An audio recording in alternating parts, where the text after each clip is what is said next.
Bonjour à toutes et tous et bienvenue dans ce second webinaire sur la réforme de la facturation électronique. Donc en avril dernier, l'Assemblée nationale a refusé un nouveau report d'ailleurs de la réforme malgré les contraintes importantes que celle-ci pose aux entreprises. La date du 1er septembre 2026 est donc maintenue. Nous sommes donc à un petit peu plus d'un an d'application de cette réforme, c'est-à-dire demain.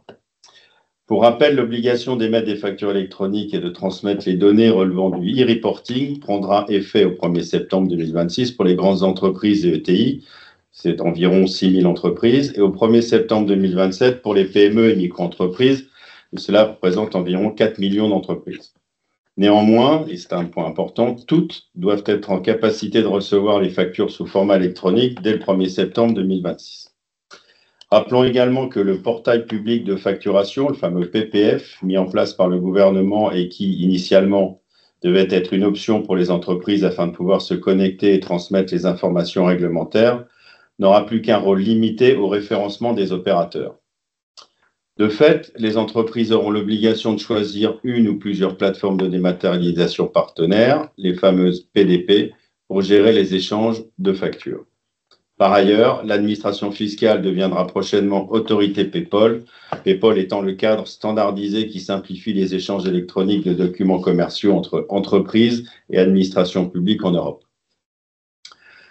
Dans les nombreux échanges que nous avons avec nos clients depuis plusieurs mois sur ce sujet, nous constatons que le degré de maturité, de mise en œuvre des actions concrètes en vue de cette mise en conformité est relativement hétérogène et que globalement, peu d'entre elles ont véritablement initié ce chantier complexe, où on rappelle quand même que l'organisation et le cycle d'exploitation et en premier lieu la gestion du cash vont être fortement impactés par cette réforme.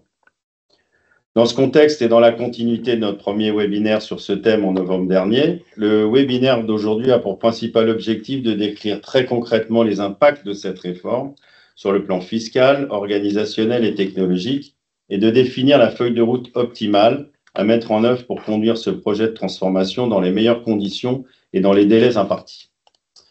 Donc, pour animer ce débat qui s'annonce passionnant, nous avons donc le plaisir d'accueillir aujourd'hui Caroline Émilie Schuster, qui est associée au sein de notre ligne de service Transformation Finance et en charge de notre offre pluridisciplinaire sur la réforme de la facturation électronique. Bonjour Philippe et bonjour à tous. Bonjour Caroline. Elena Garcia et Clémence Pichon, managers au sein de notre ligne de service Transformation Finance et respectivement expertes sur les sujets processus et technologiques engendrés par la réforme. Bonjour Elena, bonjour Clémence. Bonjour. Laurence Bouchard, avocate spécialisée en matière de TVA et de facturation électronique. Bonjour Laurence. Bonjour Philippe, bonjour à tous. Et enfin, nous avons la chance d'avoir parmi nous Aude Tisserand, tax manager au sein du groupe SEB et qui a bien voulu partager son retour d'expérience très concret sur le sujet. Merci beaucoup Aude d'avoir accepté cette invitation. Comme nous l'avons mentionné en débutant ce webinaire, il nous apparaît en effet très important de pouvoir illustrer cet échange avec des sujets concrets et pragmatiques que vous vivez, Aude, au quotidien depuis un certain nombre de mois sur ce sujet. Bonjour Aude. Bonjour Philippe, bonjour à tous et merci. Donc on démarre, si vous voulez bien, dans le vif du sujet. Donc Laurence, commençons par la vision d'ensemble. Cette réforme s'inscrit dans une dynamique européenne, mais à quel niveau ? Oui, alors cette réforme s'inscrit dans une dynamique européenne avec la directive VIDA, VAT in the Digital Age, qui a été définitivement votée et adoptée et qui impose la facturation électronique dans les échanges intracommunautaires. Donc c'est entre deux assujettis établis dans deux pays de l'Union européenne différents à partir du 1er juillet 2030. Donc cette réforme, elle s'inscrit dans une volonté de l'Union européenne de lutter contre la fraude à la TVA et la France a donc mis en place cette réforme pour les opérations domestiques à partir donc, du 1er septembre 2026. Donc on va avoir vraiment une expansion de la facturation électronique au sein de l'Union européenne en 2030 puisque l'Union européenne a largement facilité la mise en place de réformes au niveau domestique pour l'ensemble des pays de l'Union. Oui, effectivement, nos pays voisins sont aussi en train d'appliquer des réformes de facturation électronique. C'est notamment le cas de la Belgique, où la facturation électronique B2B devient obligatoire le 1er janvier 2026, juste avant la France. Pour l'Espagne, c'est prévu que la facturation électronique devienne obligatoire dans les 2 prochaines années. Toutefois, le règlement technique qui marquera le début de sa période d'adaptation est encore en attente d'approbation. Et pour l'Allemagne, la réception de factures électroniques est devenue obligatoire cette année, en janvier 2025. Et pour l'émission de factures électroniques, les entreprises ont une période d'adaptation jusqu'à 2028 avec des règles transitoires pour les aider à gérer les coûts liés à la mise en œuvre de cette réforme. Donc, cette diversité de pays de réforme souligne l'importance d'un acteur tel que PayPal, qui va jouer un rôle clé dans l'harmonisation des échanges de factures entre les pays membres et va assurer l'interopérabilité entre les plateformes. Merci Laurence et Léna pour cette vision d'ensemble dans le cadre de l'Union européenne. Donc, je pense qu'il est important de revenir au cœur du sujet. Et Clémence, je me tourne vers toi. Est-ce que tu pourrais, s'il te plaît, nous dire qu'est-ce qu'une facture électronique? Alors, c'est une bonne question parce qu'on entend beaucoup de confusion à ce sujet.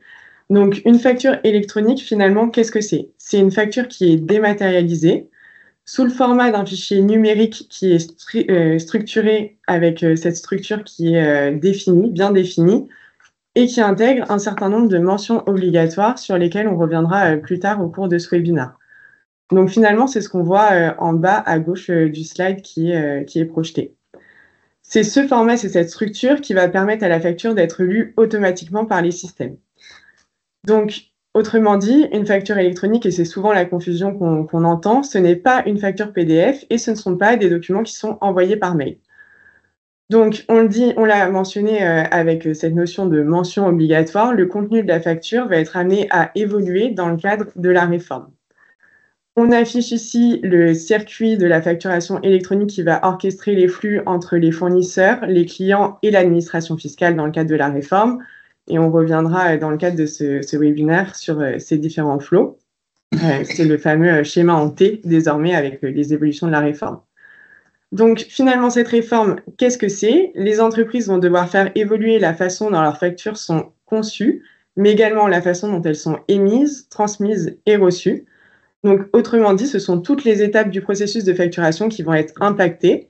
Et cela aura des répercussions majeures dans les entreprises en termes de processus, avec ces modalités de réception, d'intégration d'émissions et autres qui vont évoluer, mais aussi des impacts sur les systèmes d'information et outils, puisqu'il va falloir traiter ces nouveaux formats et les faire vivre dans les bons outils avec les sujets de flux et d'intégration qui vont avec.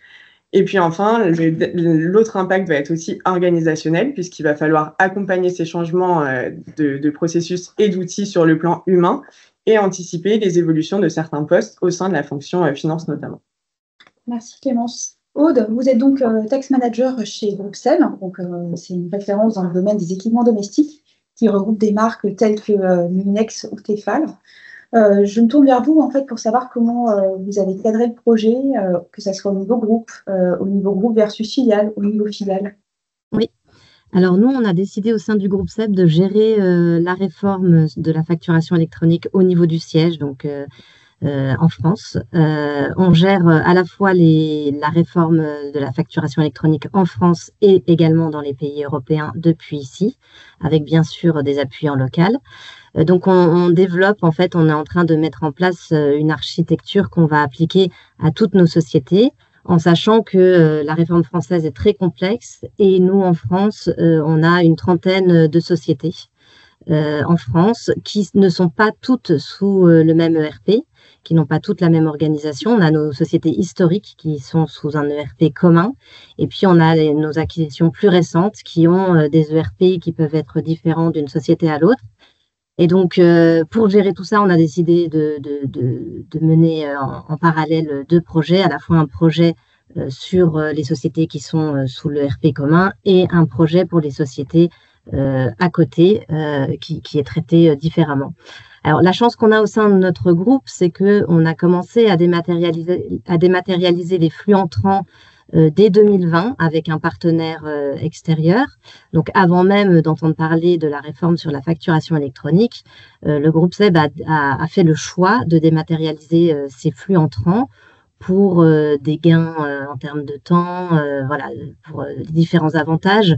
Et donc, ça nous a permis, dès 2022, d'avoir déjà une solution de dématérialisation pour les flux entrants. Et donc, on y reviendra. On a choisi de continuer le travail avec ce partenaire extérieur, ce partenaire historique qui devient notre PDP pour les flux entrants. Pour les flux sortants, on a commencé à discuter en interne de la réforme dès 2021, quand la loi de finances pour 2021 est sortie. Et à l'époque, la date d'entrée en vigueur de la réforme était au 1er janvier 2023. Donc, 2021, on a fait un important travail de sensibilisation des équipes. Bon, il y a eu des phases hautes et basses, puisque comme on a eu différents reports, on a mis de côté en fait le travail à certaines périodes. On a vraiment réactivé le sujet en 2023. 2023, on a réalisé un gap analysis avec un prestataire extérieur qui nous a aidé à voir ce qu'on avait en interne, l'existant, versus l'attendu, et voir en effet la marche à franchir pour passer dans la réforme. Donc, en parallèle de ce gap analysis, on a également lancé un appel d'offres pour la solution PDP pour les flux sortants. Cet appel d'offres s'est concrétisé mi-2024 où on a choisi notre PDP pour les flux sortants en 2024 et la contractualisation avec cette PDP a pris plusieurs mois puisqu'on a contractualisé uniquement début 2025. Donc aujourd'hui, on a nos 2 PDP, on a déjà contractualisé avec nos 2 PDP. En parallèle de ça, on a tous les projets, comme je vous le disais, européens, puisqu'on ne s'occupe pas uniquement de la réforme française. On suit également les projets, donc là, comme vous le disiez un peu plus tôt, la Belgique, essentiellement la Pologne, l'Espagne également. Et là, on suit en parallèle tous ces projets. Pour ce faire, on a en fait, dès le départ, ce qui est important, c'est de bien identifier les personnes qui doivent être parties au projet. Donc, dès le départ, on a voulu sensibiliser au maximum les équipes, que ce soit les équipes métiers, les équipes IT. On est un groupe suffisamment grand pour avoir un service de transformation finance. Donc, c'est le service transformation finance qui agit en tant que chef de projet. Mais on a également tous les autres métiers qui sont très importants à intégrer dans le projet. Peut-être si on peut passer sur la slide d'après. Voilà, merci beaucoup. Donc voilà, on a fait un gros travail d'identification des équipes qui devaient être impliquées dans le projet. Tout le monde a un rôle à jouer dans ce projet et donc on a organisé plusieurs webinaires en interne pour sensibiliser les équipes. On leur transmet également quand il y a des webinaires spécifiques externes sur des sujets particuliers, on peut être amené à les inviter à participer à des webinaires bien particuliers. Donc, c'est un vrai travail de sensibilisation des équipes et de bien convier tout le monde autour de la table pour travailler sur ce chantier. Et pourriez-vous nous partager, Aude, comment vous, de votre côté, vous avez anticipé les impacts majeurs et où est-ce que vous en êtes aujourd'hui sur le projet de mise en conformité?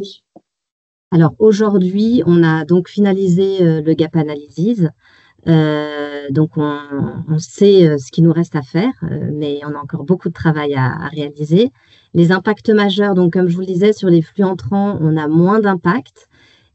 Puisqu'on avait déjà dématérialisé les factures sur les flux entrants. Et pourtant, on a quand même toute une partie de flux qui ne passait pas par cette dématérialisation et pour lesquels on doit être amené à statuer de ce qu'on va faire dans le futur. Peut-être si on peut passer sur la slide d'après. Merci. Donc là, on a finalisé le gap analysis. On est en train de mettre en place le corps modèle pour le groupe. Donc, on est assez serein. On va faire ça sur le second semestre 2025. Après, bien évidemment, viendra les tests, tests d'annuaire, tests avec avec la PPF, le raccordement avec la PDP et la PPF. Donc là, comme vous pouvez le voir, on a un planning projeté sur la France où on découpe bien, en tout cas c'est ce qu'on a fait nous dans le groupe, on découpe les flux entrants et les flux sortants, à la fois parce qu'on a 2 PDP différentes et aussi parce qu'on n'a pas le même degré de maturité sur les 2 flux. On est beaucoup plus mature sur les flux entrants étant donné qu'on avait déjà mis en place cette dématérialisation. Sur les flux sortants, il y a beaucoup plus de travail à faire de notre côté. Les impacts majeurs, il y en a beaucoup, il y en a quand même plusieurs. Il y a déjà la revue de tout ce qui est master data, les cas d'usage. On a déterminé dans quel cas d'usage on se retrouvait. Et donc voilà, aujourd'hui, il reste encore beaucoup de choses à accomplir, même si on a déjà bien travaillé sur le gap analysis. Merci Aude, c'est très intéressant d'avoir votre retour d'expérience. Effectivement, je crois qu'on le voit, la mise en place de la facturation électronique dans les entreprises soulève, on va dire, bon nombre de questions. Et comme nous le disons, les niveaux de maturité et d'avancement pour tenir l'échéance, en tout cas du 1er septembre 2026, sont hétérogènes. Donc aujourd'hui, je pense on pense qu'il est quand même urgent que les entreprises qui n'auraient pas en tout cas réfléchi, entamé ce chantier, de définir un plan d'action et un rétroplanning avec les grands jalons associés versus la date butoir de ce 1er septembre 2026. C'est en tout cas une question qu'il faut d'ores et déjà que les entreprises se posent. Aussi, au regard des délais, il ne faut pas hésiter à se faire accompagner afin d'accélérer les phases de cadrage et de définition du modèle cible. Alors, comme vous l'avez mentionné, Aude, la première étape consiste à effectuer un état des lieux de l'existant, puis à identifier les écarts, ou le fameux gap analysis, pour être en conformité avec la réforme. Cet état des lieux doit couvrir les données, les outils, les processus, ainsi que la conformité fiscale. Donc, en abordant le premier axe de travail, à savoir les données et les outils, Aude, comment avez-vous fait au sein du groupe SEB pour traiter les enjeux liés à la qualité de données clients et fournisseurs? Alors, au niveau de la données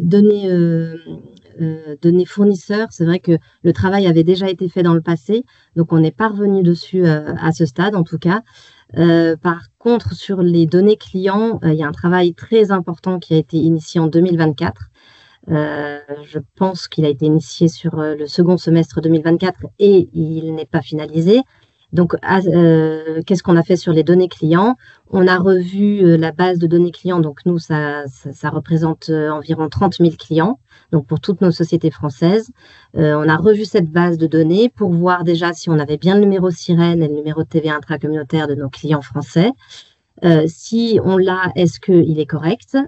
Si on ne l'a pas, pour le moment, on en est arrivé à ce stade, déjà de faire un état des lieux de ce qu'on a, de ce qui nous manque et de ce qui est incorrect.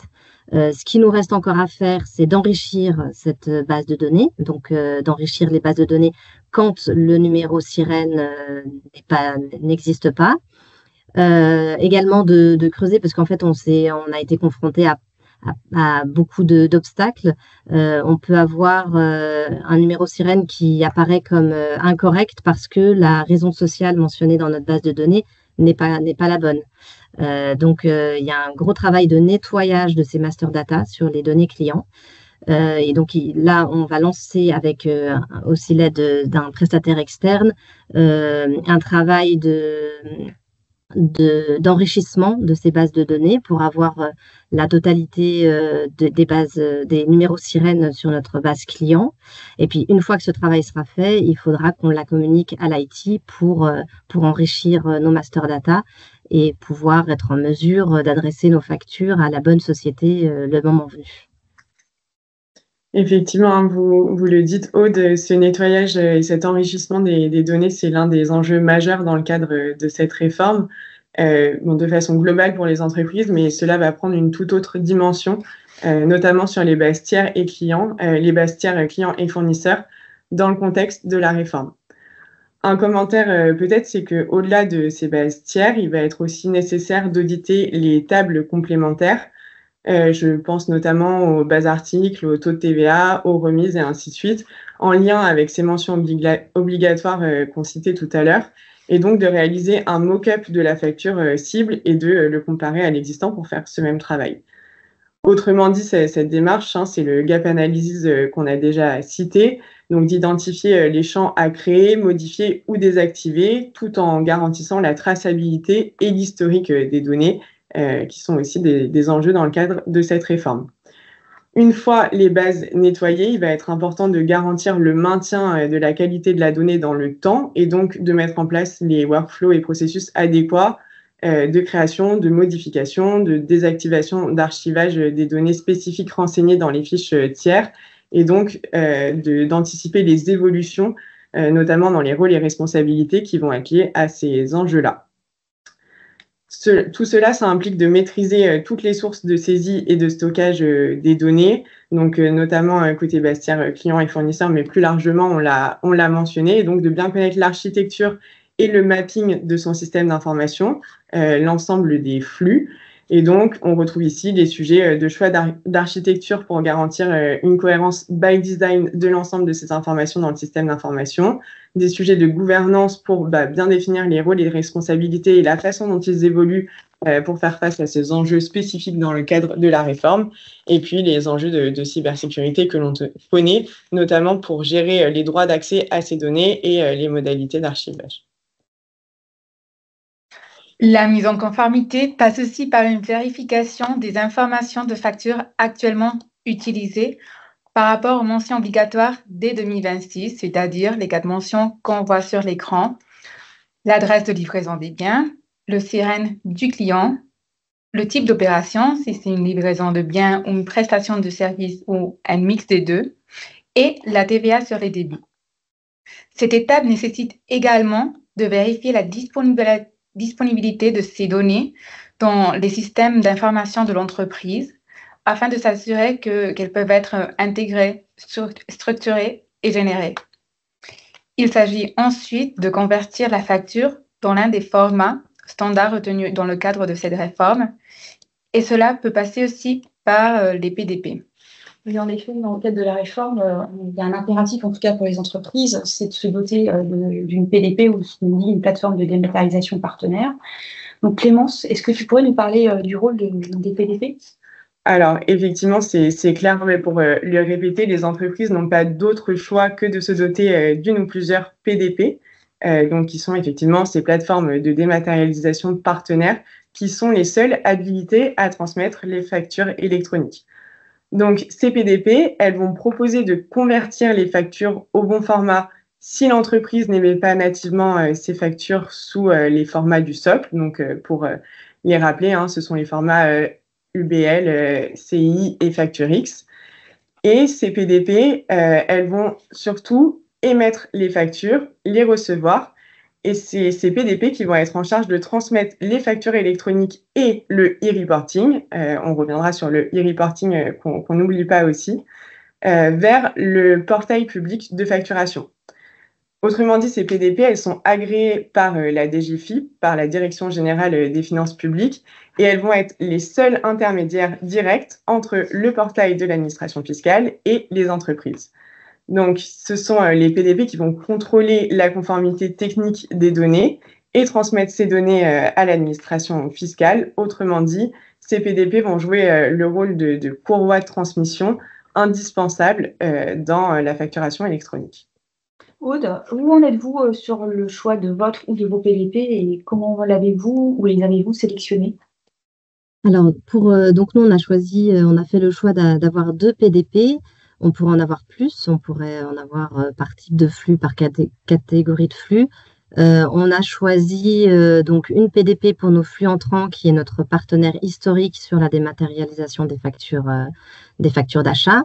Et on a lancé un appel d'offres sur les flux sortants, et donc on a sélectionné une autre PDP pour les flux AR. On a fait le choix de PDP qui puissent nous accompagner à la fois sur la réforme française, mais également sur les réformes européennes. Donc, on a fait le choix de PDP présentes à l'international. Donc, ça, c'était un critère de choix. Et puis, qui à la fois à l'international côté européen. Après, on a d'autres sociétés, par exemple dans les Amériques, qui ne vont pas être concernées qui ne seront pas couvertes par cette PDP. Donc là, on a finalisé, on a contractualisé et donc on est prêt, en tout cas côté PDP, on est prêt pour la réforme. Effectivement, merci Aude pour revenir sur les critères de choix. Donc, le choix d'une PDP va dépendre d'une part de la maturité globale de l'entreprise, c'est ce que vous avez évoqué également, hein, Aude, dans la façon dont vous avez procédé. Va dépendre aussi des outils qui sont déjà implémentés dans le paysage applicatif et de l'adéquation des outils existants avec les PDP qui sont envisagés. Puisqu'il faut aussi voir que ces PDP, ce sont des éditeurs du marché qui proposent des solutions avec une couverture fonctionnelle donnée et que donc il s'agit de positionner cette brique réglementaire au sein de sa cartographie applicative pour répondre aux obligations et ainsi de faire évoluer les points d'entrée, les interfaces entre les outils et ainsi de suite. Donc, d'où le point sur le fait que ça dépende aussi, que le choix des PDP dépend aussi de la cartographie applicative existante. Dans les autres caractéristiques des solutions PDP, il y a aussi la facilité d'implémentation, les efforts de build qui vont être à fournir, l'adaptabilité au délai, on y reviendra, et le modèle de coût proposé dans le cadre de cette réforme notamment.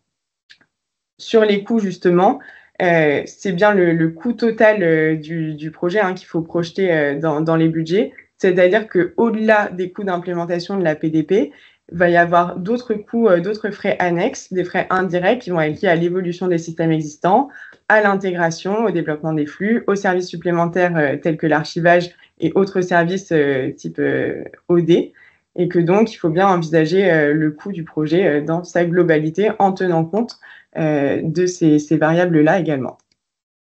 Et sur le choix des PDP, il faut bien avoir en tête qu'une entreprise ne pourra pas choisir une PDP à son insu. Il y a une vraie obligation juridique de mettre en place un contrat par lequel le représentant légal de la société choisira la PDP d'émission de façon expresse. Ça ne pourra pas être un choix tacite de la société et donc c'est pour protéger les entreprises de pratiques commerciales qui pourraient être, en tout cas, pas satisfaisantes. Et donc, il y a vraiment un choix express. Alors, ça peut être compliqué dans les groupes, comme dans le groupe SEB, où on a beaucoup d'entités, où il faut que la PDP récolte formellement la signature du représentant légal de chacune des sociétés. Mais ça a vraiment une volonté de protection des entreprises parce que effectivement les PDP ont un rôle majeur dans la facturation électronique domestique, mais en tout cas il n'y aura pas de coût caché et il y aura vraiment un choix express. Je crois que c'est important de le rappeler. Merci Clémence et Laurence pour cette précision. Aude, quel soutien avez-vous reçu de la part des PDP pendant le projet et pensez-vous également utiliser des services complémentaires des PDP? Alors, le soutien qu'on a reçu des PDP, je pense qu'il ne faut pas surestimer ce soutien. On a fait énormément de travail en interne. Là, les équipes IT commencent à parler avec la PDP et ça va s'accélérer en septembre. Mais il y a un énorme travail qui est à faire en amont. Et en fait, on ne peut pas s'appuyer totalement sur les PDP. C'est pas elles qui vont regarder ce qu'on a en interne, ce qu'on doit modifier. Donc, il y a un énorme travail à faire en amont. On commence à travailler avec eux sur l'architecture niveau IT, mais c'est pas elles qui vont faire la revue de tous nos flux. D'ailleurs, c'est aussi un point avant de choisir sa PDP et avant de discuter avec une PDP, il faut qu'on ait quand même des choses à leur partager sur le volume de flux entrants, le volume de flux sortants, la typologie des flux. C'est quelque chose qu'on doit de toute manière faire avant même de choisir sa PDP. Donc, il y a déjà des choses à faire avant de choisir la PDP. Donc, aujourd'hui, ils sont là, mais c'est clairement pas eux qui vont nous aider. En tout cas, par exemple, on parlait tout à l'heure du nettoyage des master data. C'est pas la PDP qui va faire ce travail. La revue des traitements TVA, est-ce qu'il est correct? C'est pas la PDP non plus qui va faire ça. Les mentions obligatoires sur facture, c'est pas eux non plus en fait. eux, ils sont là pour qu'on leur transmette les informations, mais ils ne sont pas garants des informations qu'on va transmettre à notre client ou à l'administration fiscale. Donc, il y a vraiment un travail à faire dès maintenant, même si les sociétés n'ont pas encore choisi leur PDP. Il y a un travail à faire avant même de choisir la PDP ou en parallèle. Nous, on l'a mené en parallèle. Effectivement, hein, et pour réinsister sur ce point qui est très important, les PDP ne vont typiquement pas être en charge, vous l'avez dit, Aude, de tous les travaux de définition du modèle cible, de l'évolution des processus, du développement des intégrations pour assurer l'interopérabilité entre les systèmes, du nettoyage des données, et ainsi de suite. Donc, d'où l'importance aussi pour les entreprises de mesurer l'ampleur du projet de mise en conformité et d'anticiper la mobilisation des bonnes équipes sur ces sujets-là. Un autre sujet pour insister sur ce point, c'est que les entreprises vont devoir choisir leur PDP et le faire le plus rapidement possible si ça n'est pas déjà fait, puisque les PDP, ce sont 92 éditeurs aujourd'hui qui sont certifiés sous réserve et qui vont devoir accompagner 4 millions d'entreprises pour leur mise en conformité sur 2026-2027. Donc, on le voit dans le ratio, c'est assez parlant, 4 millions d'entreprises pour 92 éditeurs. Les sujets de charge sont évidents, donc d'où le point d'anticiper les sujets de disponibilité et de positionner dès à présent les phases de build dans les feuilles de route des entreprises, mais aussi dans les plannings de charge des éditeurs. Vous l'avez aussi dit, Aude, il est important d'avoir en tête qu'il est possible de se doter de plusieurs PDP, par exemple une PDP sur les flux fournisseurs et puis une autre PDP sur les flux clients. Et puis un dernier commentaire sur cette partie, c'est que d'un point de vue outil, au-delà de la PDP, il va y avoir des impacts au global sur le système d'information pour que le SI soit adapté pour accueillir toutes les factures sous ces nouveaux formats et puisse les processer. Donc, cela va avoir un impact sur les formats d'échange dans les API et autres flux entre les systèmes. Et autrement dit, l'impact IT va bien au-delà des PDP et va s'étendre aux solutions ERP, P2P, O2C, aux solutions et outils d'archivage qui sont impliqués dans la piste d'audit fiable, typiquement les outils de GED et ainsi de suite. Et par exemple, aux outils de type portail fournisseur, et j'en passe. Donc, ces impacts sont à anticiper. Merci Aude et Clémence. Je me tourne vers vous parce que maintenant on va échanger sur le deuxième axe de travail qu'on a évoqué au début, c'est à savoir les processus et les workflows. Donc Aude, je voulais savoir un peu au sein du groupe SEB, quels défis vous avez rencontrés concernant leur formalisation ou les ajustements nécessaires. Alors, au niveau des processus, on est justement en train de travailler dessus. Je n'ai pas grand-chose à apporter par rapport à ça. J'ai pas trop d'informations. Je suis pas chef de projet malheureusement sur la facturation électronique, donc je pourrais pas trop vous en dire plus. Je suis désolée. Merci en tout cas, Aude. Oui, bon, la réforme, bien qu'elle impose une obligation de mise en conformité, constitue aussi une opportunité pour les entreprises d'améliorer et d'optimiser leur processus et cycle de facturation, qu'elles aient déjà entamé la dématérialisation, comme l'a très bien expliqué Aude dans le groupe SEB, ou qu'elles n'aient pas encore franchi cette étape. Elle va permettre de supprimer certaines tâches à faible valeur ajoutée, grâce surtout à l'automatisation, et elle va introduire de nouvelles responsabilités, telles que la gestion de statut de facture, le traitement des rejets techniques ou métiers, ainsi que le monitoring des flux de transactions et de paiement. En effet, cette réforme introduit 4 statuts obligatoires: déposer, rejeter, refuser et encaisser, et des statuts facultatifs, tels qu'on le voit dans le schéma qui se projette maintenant à l'écran. Donc, il est essentiel de revoir les processus internes liés au traitement des factures une fois qu'elles ont été transmises et mettre en place des mécanismes dédiés à la capture et à l'analyse des statuts de facture communiqués par les PDP. Le suivi des rejets, qu'ils soient techniques ou métiers, s'impose aussi pour permettre une détection rapide des anomalies, pouvoir les résoudre et réémettre la facture dans les meilleurs délais. Une des bonnes pratiques dans ce schéma de changement en processus est aussi de mettre en place un tableau de bord de suivi des statuts de facture qui pourra être notamment proposé par la PDP choisie. Alors effectivement, on voit que là, le cycle de vie des factures avec les statuts obligatoires et facultatifs aura aussi pour effet de faciliter les délais de paiement et d'accélérer les délais de paiement des factures. Et puis, donc c'est des éléments importants pour savoir quels sont les statuts peut-être facultatifs que les entreprises veulent avoir et que les PDP proposent.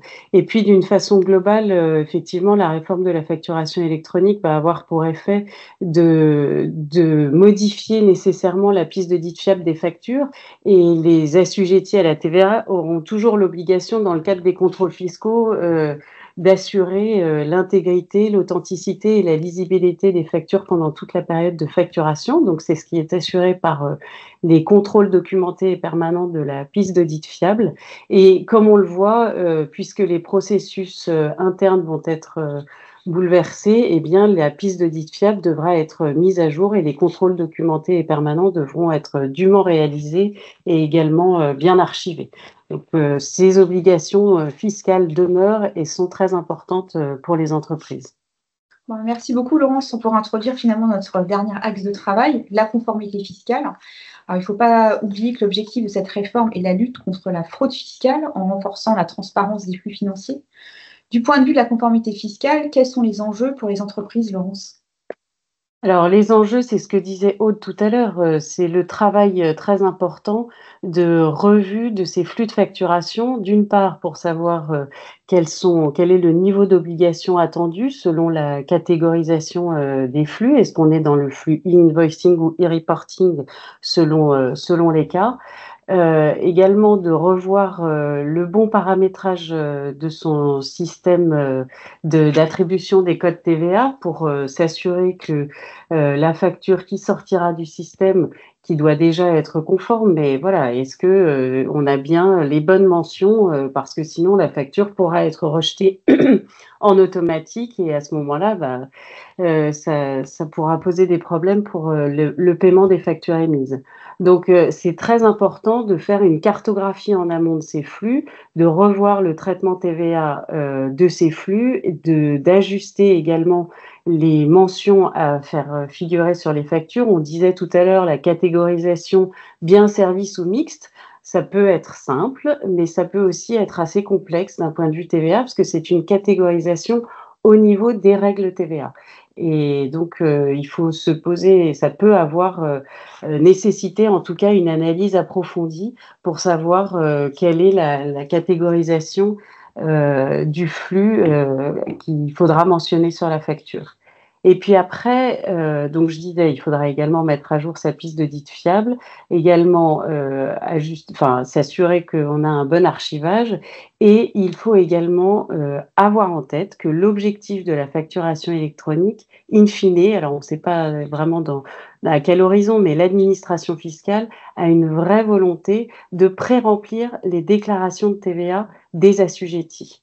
Donc, ça veut dire que l'administration fiscale sera en mesure, à partir de l'ensemble des données e-invoicing et e-reporting et du cycle de vie, elle pourra pré-remplir les déclarations TVA des assujettis, qui auront la responsabilité de revoir ce pré-remplissage, donc d'être en mesure de le critiquer, et qui devront, sous leur responsabilité toujours, soumettre ensuite leur déclaration TVA.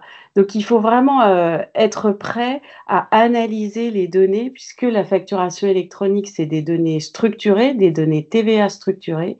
Il faut être en mesure, en interne ensuite, de pouvoir traiter ces données, de faire un contrôle de cohérence et de se préparer à ce changement qui va être très important pour les entreprises. Merci. Donc, nous avons parcouru, je pense, ensemble les 3 chantiers de travail sur la mise en conformité vis-à-vis de la réforme française. Aude, pouvez-vous nous parler maintenant de la gestion du projet, savoir le statut du projet, les étapes, les difficultés majeures aussi rencontrées ? Très bien, oui. Alors, à date, on a fini le gap analysis sur nos sociétés françaises. On est assez serein sur la construction du corps modèle pour le groupe SEB, qui interviendra sur le second semestre 2025. Les prochaines échéances, il faut encore, comme je vous le disais tout à l'heure, qu'on finalise le nettoyage des bases clients, le paramétrage des données. On a encore tout un travail à faire sur les nouvelles mentions obligatoires, notamment comment déterminer qu'on est dans une vente de biens ou une prestation de service. Donc ça, c'est un travail qui nous reste encore à faire. Avec donc l'IT qui a un rôle très important dans ce projet. Ça a beau être une mesure fiscale, c'est quand même un projet porté essentiellement par l'IT et les équipes métiers, bien sûr. Et puis après, une fois qu'on aura fini tout le travail en interne, on a aussi beaucoup de cas d'usage sur lesquels on doit statuer, quelle position prendre. Est-ce que, par exemple, je pense aux notes de frais, est-ce qu'on veut modifier la façon de faire aujourd'hui? Est-ce qu'on veut... donc là, on a des discussions à avoir avec les RH pour voir si la politique voyage au sein du groupe doit être modifiée pour simplifier les flux ou pas. Donc ça, c'est un sujet, par exemple, parmi tant d'autres, c'est un exemple. Mais les notes de frais, ça va parler à beaucoup de sociétés. Donc c'est un sujet sur lequel on doit se pencher.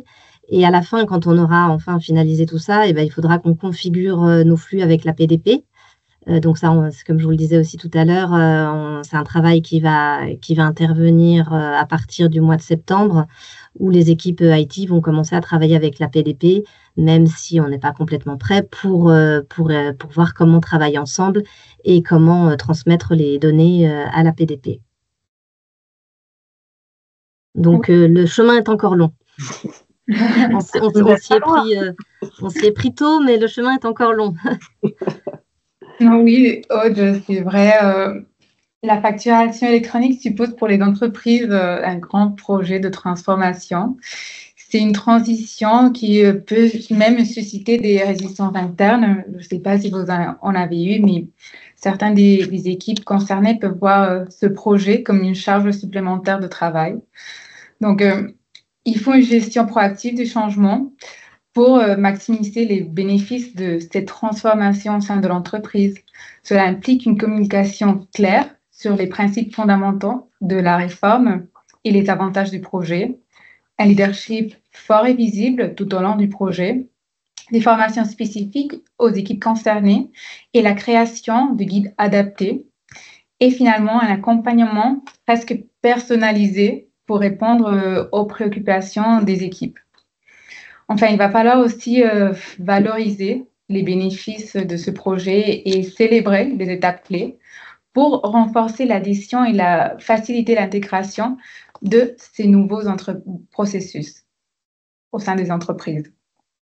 Alors, c'est vrai que c'est une certitude que, au bout du compte, la facturation électronique finira par simplifier les flux et la gestion des flux de factures dans les entreprises, mais c'est une marche importante à monter. Il ne faut pas oublier également qu'on a l'obligation de e-reporting, donc le e-invoicing étant pour les opérations domestiques entre assujettis français. Le e-reporting, c'est l'obligation de transmettre à l'administration fiscale les données qui concernent les autres flux, donc le B2B international et le B2C. Donc ces données-là ne seront pas, ces factures-là ou ces données de facturation ne seront pas échangées sous un format structuré, donc ça sera plus difficilement extractible.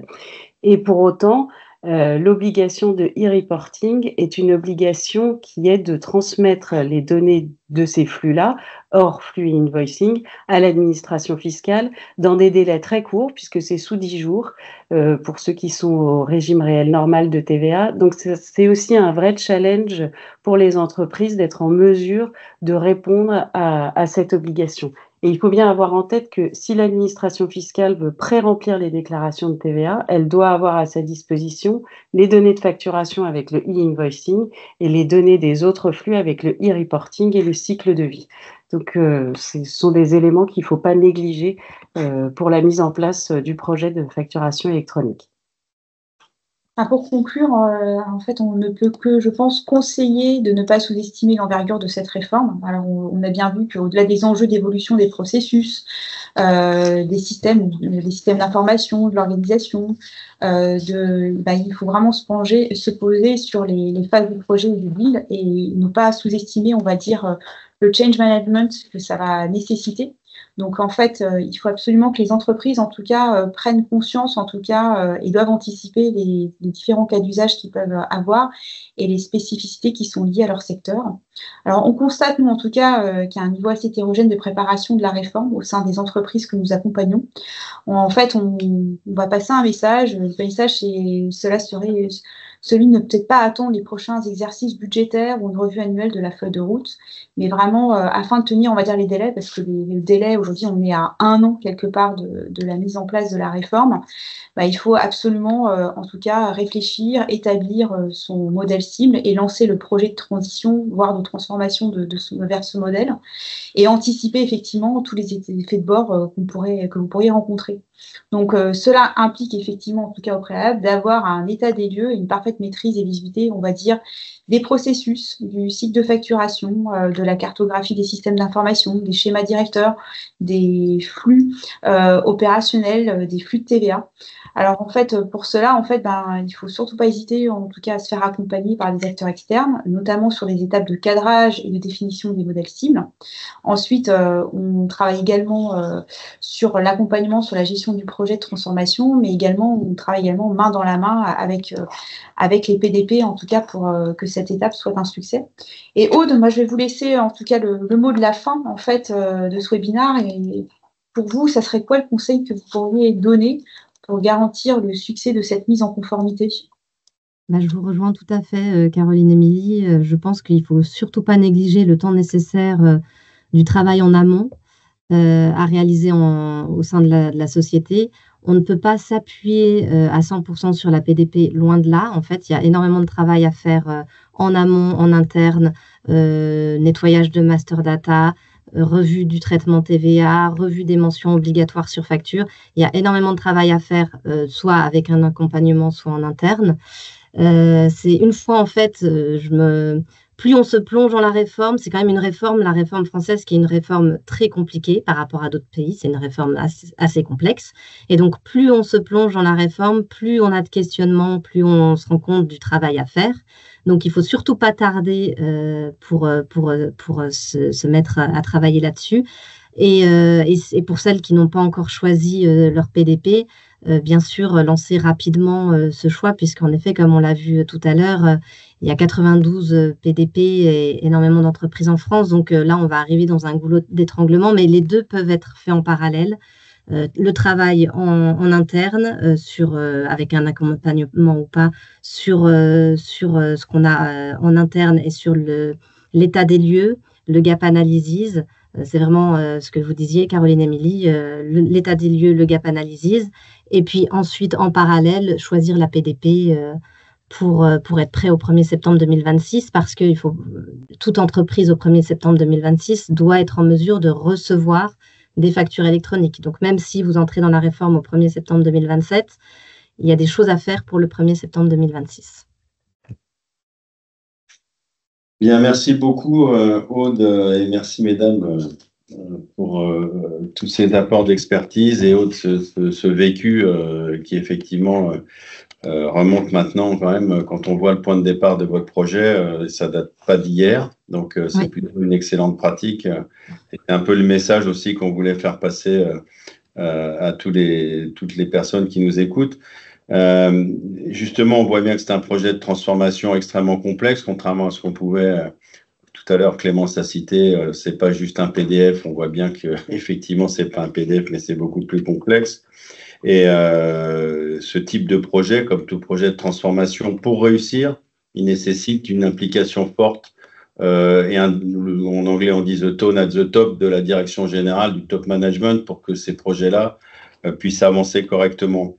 Et justement, au sein du groupe SEB, c'est la question que j'ai envie de vous poser. Comment vous avez fait pour mobiliser factures, TVA, etc., par rapport à des sujets stratégiques que le management traite en règle générale? On est un peu loin des bases, j'ai envie de dire. Oui. Donc, comment avez-vous pu les motiver, les mobiliser, en fait, faire en sorte qu'effectivement on puisse avancer de manière structurée dans votre projet au sein du Alors, groupe. l'argument phare qui a été donné et qui a permis de sensibiliser le top management à cette réforme, c'est essentiellement sur les flux AR pour nos sociétés qui rentrent dans la réforme au 1er septembre 2026, de leur dire que si on n'était pas conforme avec la réglementation au 1er septembre 2026, on ne peut plus émettre nos factures à nos clients et donc on ne peut plus recevoir les paiements. Donc ça, c'est un argument qui fait mouche assez rapidement. Et donc, c'est ce qui a été, c'est ce qui a permis en effet de sensibiliser le top management à cette réforme. Effectivement, c'est une corde sensible. Très bien, merci beaucoup. Je ne sais pas si peut-être une ou deux questions rapidement, si vous souhaitez, ou en tout état de cause, si vous avez des questions spécifiques, de nous les poser par mail, on y répondra avec grand plaisir. Quelques questions étaient posées par rapport au webinaire lui-même, aux slides et à la vidéo. Donc là, pareil, vous rapprochez de notre équipe marketing pour pouvoir obtenir les éléments. Donc, je ne sais pas si vous avez une question ou deux rapides, peut-être pour Aude, parce que c'est quand même elle qui est aux manettes, on voit bien côté opérationnel. Oui, moi j'avais une question. Les commandes publiques, ça passera toujours par Chorus ou comment ça va se passer? Pour ceux qui ont un chiffre d'affaires public et privé, il y aura deux systèmes à gérer ou pas? Oui, ça passera toujours par Chorus, effectivement. Il n'y aura pas de changement à ce niveau-là. Donc, oui, le PPF va aussi intégrer Chorus. Oui.